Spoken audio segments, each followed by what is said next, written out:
My real name, I'm called Pat because my maiden name was Patrick.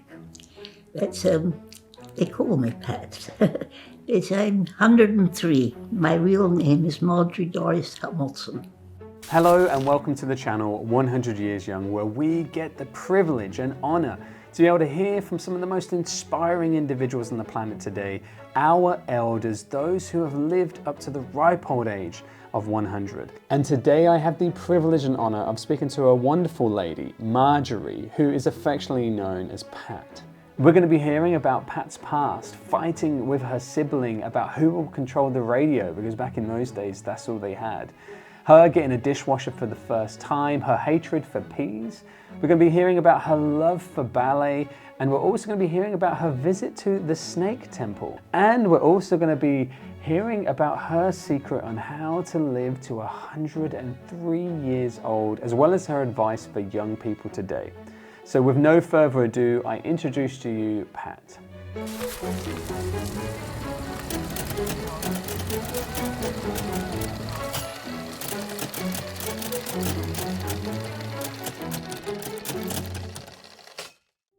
So Pat, when was your birthday?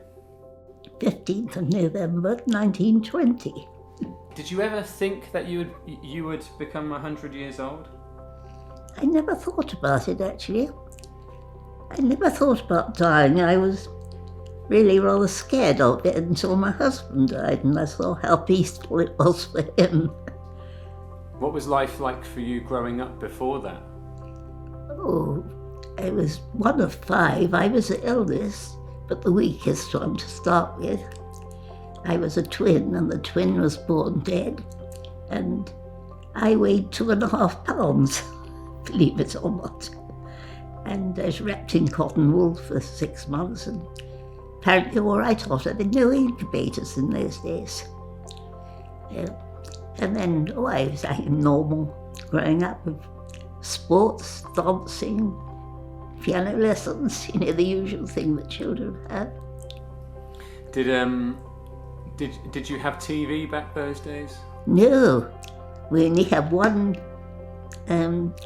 radio. Except as we were growing up, my sister was 9 years younger than me. She was the youngest, and we used to have the radio on at 5 o'clock, tea time, and we had to have it. Was so much. She wanted children's hour, I wanted dance music. So Mother had to play for 1 week for this and 1 week for that. So you said that you grew up playing music and reading books. So how important do you think that is for someone growing up? Because a lot of children now, they just sit on their phones. Yes, well, you see, we didn't have anything like that.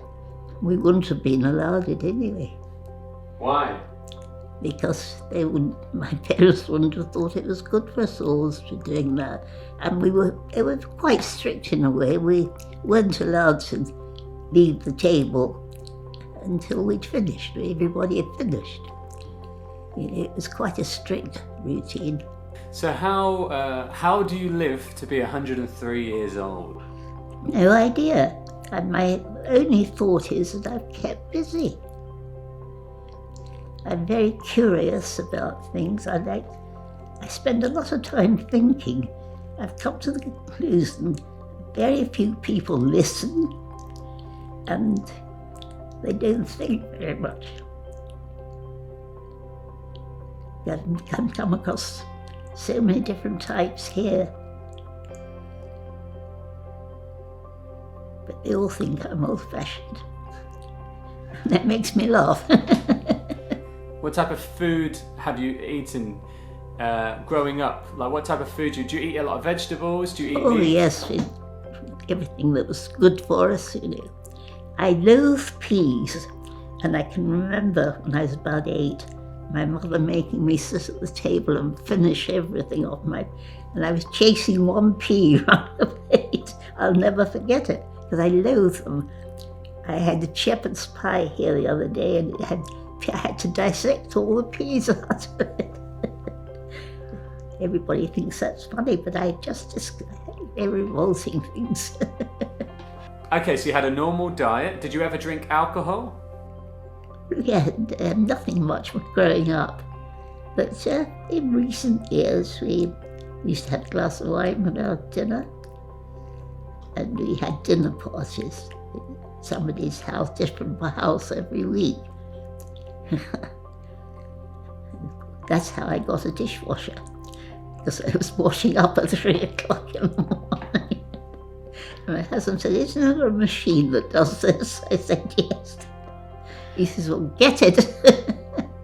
Did you ever smoke? No, never. Never once. Tried it and thought it was horrible. Horrible taste, horrible smell. Having seen so much of the world, what advice do you have for people to be happy and to live a good life? Well, of course, everybody's different. That's the trouble. Well, be interested in things. And think before you speak, I was going to say, but think things out. Is there anything you would want to tell young people today? Well, they wouldn't believe me. I think is get the best education they can and work hard and, well, I don't know, do things that crop up, sports and things. But I don't think they should be doing this disco business and listening to pop music all the time. I think that's a waste of time. Do you feel like you've lived life to the full? I think in the circumstances, my father died quite young. It made it a little more difficult. But he was an amazing man because he was a captain in the army, but he was teetotaler. But he'd take his men in for a drink, buy them a drink, and get a lemonade for himself, and then go. And when he left the army, he'd saved all his salary, and he bought a house in Streatham, a 3-story house, which are £1 million now, £325. Incredible, isn't it? And he was wounded in one leg during the First World War, but he did recover, played a lot of sport. But he used to sit and tell me about the First World War. It's not a very interesting life, really. It was for me, and travelling around in Africa and Malaysia and Pensy. My husband said, "I've got somewhere nice to take you this afternoon." I said, "Oh, where?" He said, "Wait and see." And he took me to the snake temple. I don't know if you've ever been inside one. Well, you get into this room, and there are little brown thin snakes wound up round the door jambs and the table legs.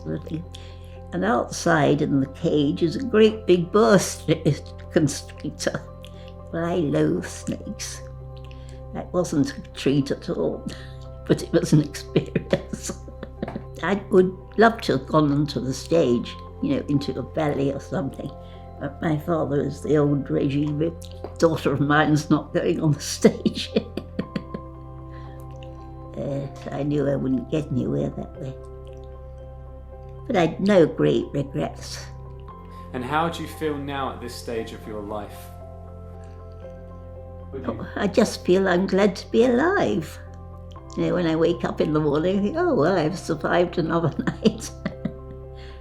Can't believe it's still going on, Is there anything that you want to do in the next years to come? Is there anything that's... I can't imagine I'd go on for another year. It's impossible, surely. I don't know. Just have to take what comes.